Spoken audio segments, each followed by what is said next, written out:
The Ortega family was looking for a way to landscape their new home in Murrieta with drought-tolerant plants, so they went with agaves. Once they were in the ground, it didn't take long for them to multiply, and before the Ortegas knew it, they literally had thousands of plants. And that's when the light went on and they decided to turn their landscape into a distilled agave spirit. Our Sean Stiles shares their story in this Earth 8 report. What originally started out as a landscape decision for the Ortega family in planting 50 agave plants has now turned into over 2,000 agave and them making a distilled agave right here in Southern California. It's the perfect place.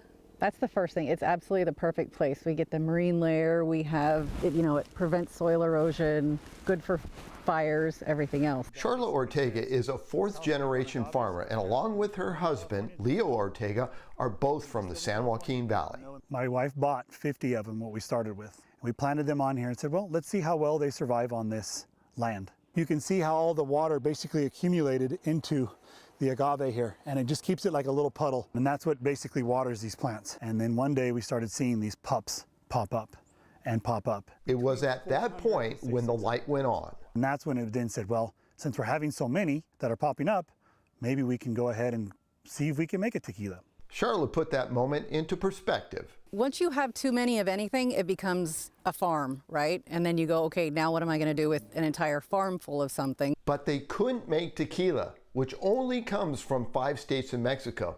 But they could make a distilled agave spirit. So a lot of California distillers are all working together to kind of figure out how to process this to actually make an agave spirit, a good agave spirit. But that would take years. An agave can take up to 10+ years to mature. They will get up to, with the leaves, or also known as pencas, will get up to 1,000+ pounds. And knowing when the agave is ripe is a whole nother thing.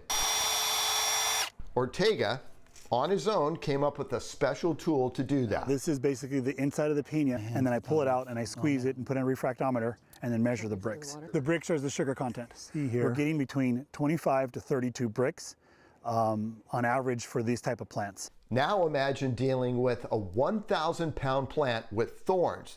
It eventually gets trimmed down for the harvest. And we'll peel off all the pencas and leave the pina, which is basically the heart of the agave. That pina is cut into pieces, baked to start the change from inulin to fructose.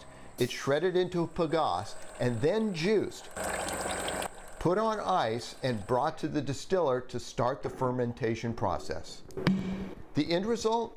This, agave Murrieta, a 94 proof agave spirit with hints of pepper, fruit, and for me, a little smoke. The first small batch was released in 2022 and sold out. The next small batch of agave Murrieta should be out early 2024. From sweat to spirits, the Ortega family is a small group of agave entrepreneurs that is producing an agave spirit. And to give you an idea how important this is to the state of California, they've passed legislation that states all the fruit must be produced in California and distilled without any additives.